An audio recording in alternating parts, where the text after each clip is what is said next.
I'm Ted Berg for SNY.TV, and today on Know Your Enemy, we look at the Astros as the Mets' Western-style road trip heads to Houston. Calling into the studio is Zachary Levine, who covers the Astros for the Houston Chronicle. Zachary, how are you? I'm doing well. How are you, Ted? Doing pretty well. The Astros not off to a strong start, but I think one encouraging sign for them has to be the play, especially offensively, of a couple of young players in Jose Altuve and J.D. Martinez. Yeah, definitely. I mean, the Astros called these guys up at the trade deadline last year when they cleared out three of their veterans with Hunter Pence and Michael Bourne going, and then also Jeff Keppinger at second base. And they decided at that point, hey, we're not going anywhere this year. It's going to be about the kids, and we'll see what they can do. And then they brought up three young guys, Jimmy Paredes, who's back in AAA, being the other one. But these two are definitely the success story so far. Two very different types of hitters.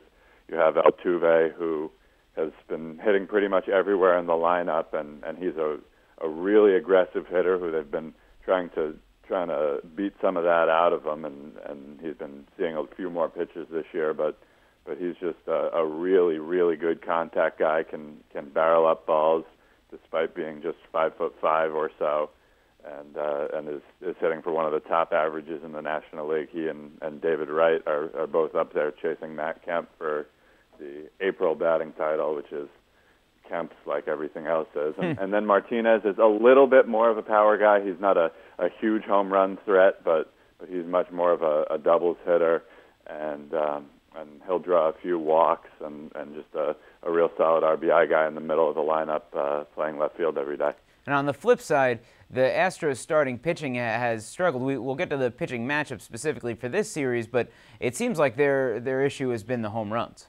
Yeah, they've given up, I believe, the most home runs in the league, 26 through their first 22 games, and it looks even worse when you compare it to how many they've hit. That they are one of the worst teams in the league at hitting home runs, and I think they've given up twice as many as they've hit, and that was definitely the undoing of the Monday starter Bud Norris, and in his last outing, and it's something that Minute Maid Park isn't exactly forgiving out in left field, and it could really be an issue with this team.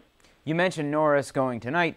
Pretty nice season for the Astros. Last year, off to sort of a rough start. How much of that is just getting beaten up pretty good the last time out, and how much of it is an indication of maybe something concerning? Yeah, he hasn't been terrible. It was definitely the three home runs really killed him last time out. I don't think there's much of an injury concern or that the stuff has regressed. He's a fastball slider guy. He'll throw a very occasional changeup to a left-hand hitter, and it's not a really wide repertoire where you're gonna get guys guessing wrong or anything like that. He's got to overpower guys, and when he's not, he becomes hittable. And I don't think really there's that many red flags have gone up, but it's definitely just a poor start to the season. Jay Happ, a Tuesday start, is a guy Mets fans have seen plenty of times before. He's off to a bit of a shaky start himself. Yeah, he's shown pretty much everything since coming to Houston in the Roy Oswalt deal. He was really good the 2 months after he arrived in 2010. And then he's always been a high walk guy, even when he was good, and a high strikeout guy, so he's often not long for games. And he was throwing a lot of 4 or 5 inning starts last year, and getting hit hard in addition to the walks. So he's really shown some of everything, and he's not a guy you expect 7 out of.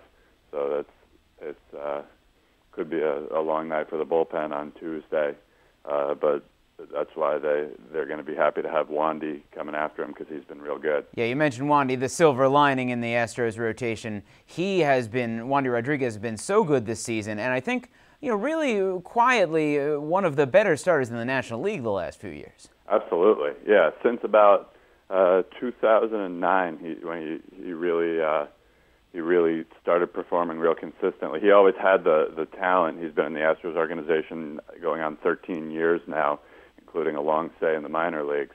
He's always had the talent, but just that consistency that's been there the last few years, and And it's really one of the better things that could happen to the Astros this year, because really when they're in a situation where this year isn't as much about this year as it is positioning themselves for the future and sort of starting over in the American League. And they tried to trade Wandy at the deadline last year and got a few bites, but nobody willing to offer enough in prospects.